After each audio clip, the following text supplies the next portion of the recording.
Você sabia que dores de cabeça representam um fator importante de restrição tanto ao seu desenvolvimento físico e mental cognitivo, podendo representar riscos de ansiedade, de depressão, quanto inclusive representar riscos ao sistema cardio e cerebrovascular importante que podem representar riscos à vida.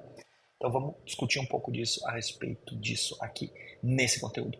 Eu sou o Dr. Alex Benevides, cirurgião cardiovascular, e aqui na internet ajudo homens a aumentarem em 8 vezes o seu desempenho físico e mental, mesmo após os 50 anos. Olha só, as dores de cabeça, as cefaleias podem ser significativamente diferentes entre si, variando de intensidade, de localização, de frequência. Então é interessante você começar a perceber o que altera na sua sensibilidade em relação à sua dor. O que a gente tem de gatilhos que a desencadeiam, de fatores de risco que aumentam ou diminuem a sua intensidade, ou mesmo que cessam a sua crise. Tá? Causas, em relação a causas de dores, a gente pode classificá-las como dores, cefaleias primárias ou cefaleias secundárias. Quando a gente fala de uma cefaleia primária, é aquela dor de cabeça que ocorre quando a própria dor de cabeça é o problema principal, o problema em si. Ela não é um sintoma de uma outra doença, de uma outra condição patológica subjacente. Né? Embora a dor de cabeça possa vir primárias possam ser até incapacitantes, as dores de cabeça, elas primárias, elas não são tão perigosas quanto as secundárias, tá? Lembrando que o tecido cerebral, ele não sente dor, ele não tem a sensibilidade de dor. Lembra lá do filme do Hannibal? Que ele estava manipulando o tecido cerebral do paciente, o paciente acordava, exato, é aquilo. Então, o que a gente tem em relação a isso? Que quando uma dor está associada à dor de cabeça, no caso da primária, ela vem provavelmente uma inflamação de partes do corpo sensíveis à dor, seja ao redor do pescoço ou seja ao redor do crânio. Tá? Quais são esses mecanismos, essas estruturas que são mais sensíveis a essa manifestação de dor? Nervos, própria circulação, em geral no sistema arterial, ou mesmo musculatura. Então, ficar atento aí se movimento de cabeça, se alteração de circulação, se passagem de mãos, de dedos alteram essa percepção de dor. Pode estar acontecendo em relação a isso. Quando você tem o toque alterando, em geral, uma condição nervosa que está com uma hipersensibilidade. Quando você tem alteração de circulação, pode estar relacionado a uma condição de patologia arterial ou mesmo venosa. Quando você tem uma alteração muscular, ela vai estar identificada imediatamente pelo movimento da cabeça ou do pescoço, tá? Então fique atento aí a esses mecanismos todos. Agora, se a gente falar em termos de categorias nas dores primárias, a gente pode classificá-las entre si como basicamente 4 tipos. A gente tem a enxaqueca, que é aquela dor clássica que em geral de um lado, é pulsátil, é uma dor que é muito característica, o paciente convive com ela, o paciente que já convive com ela, ele consegue identificar muito bem até quando ela vai aparecer no futuro.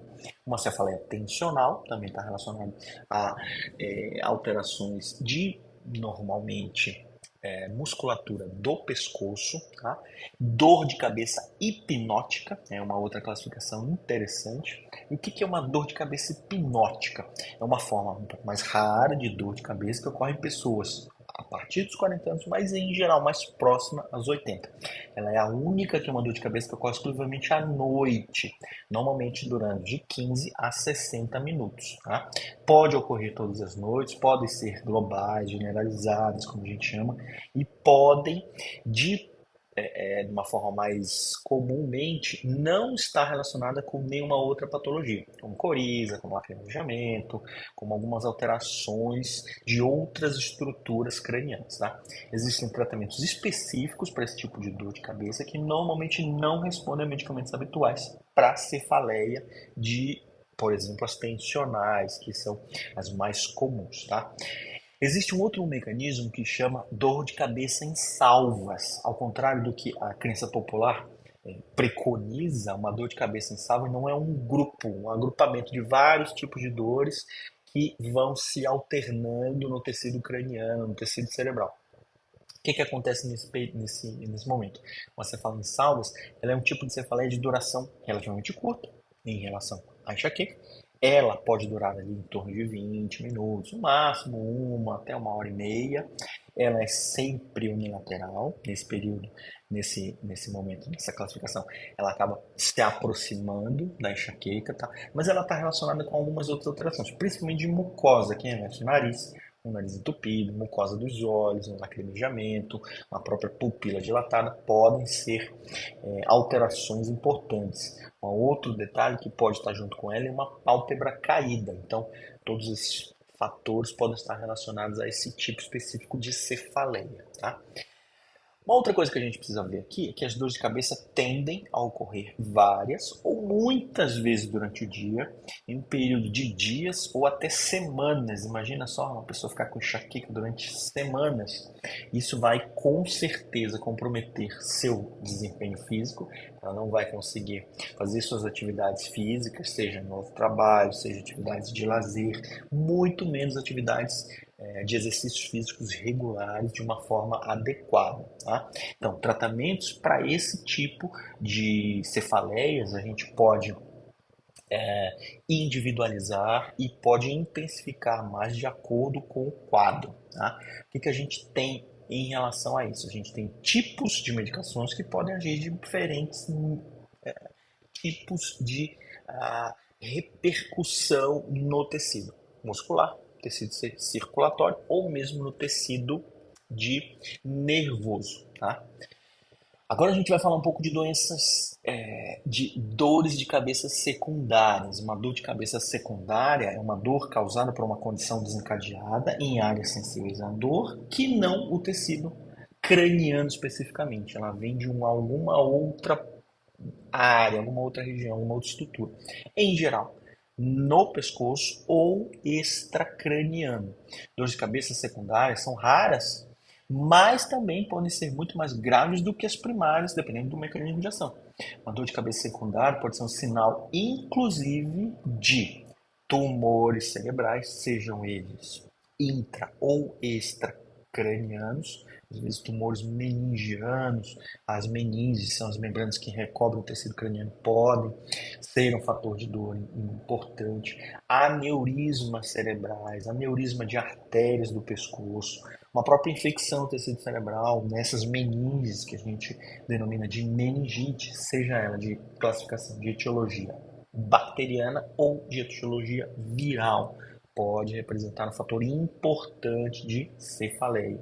Uma lesão no pescoço, uma lesão no tecido cerebral, pode também gerar uma lesão que vai ser importante na gênese, na geração de uma dor que seja referida como importante ali, incapacitante até para esse tipo de paciente. Tá? Dores de cabeça secundárias, em geral, elas começam do nada e são de intensidade muito elevadas. Tá? Existe um outro tipo de cefaleia que é classificada como cefaleia cardíaca. Em geral, ela ocorre no quadro isquêmico, o coração está faltando sangue, em geral no quadro do infarto. E aí ele acaba perdendo um pouco da força de bombeamento, isso é um dos mecanismos, ele não consegue mais bombear o sangue para frente, esse sangue começa a ficar retido nele, começa a fazer uma congestão e a drenagem venosa que estava chegando nele, principalmente das veias da cabeça, do pescoço, elas vão gerar uma congestão no tecido cerebral e isso vai gerar uma hipertensão intracraniana que vai ser refletida como dor. Um outro mecanismo é que o tecido muscular cardíaco ele compartilha fibras nervosas autônomas, independem do nosso controle, da nossa vontade. Então essas fibras, quando desencadeadas o estímulo de dor no infarto, elas compartilham esse estímulo com a medula, através do pescoço, e mesmo com o hipotálamo, podendo chegar até lá na base do cérebro. Então, uma dor referida, como uma cefaleia, importante, pode ser relacionada a um infarto. Atenção. Agora que você sabe de tudo isso, compartilha com todo mundo esse conteúdo e já aproveita para me seguir aqui no nosso perfil. A gente se vê.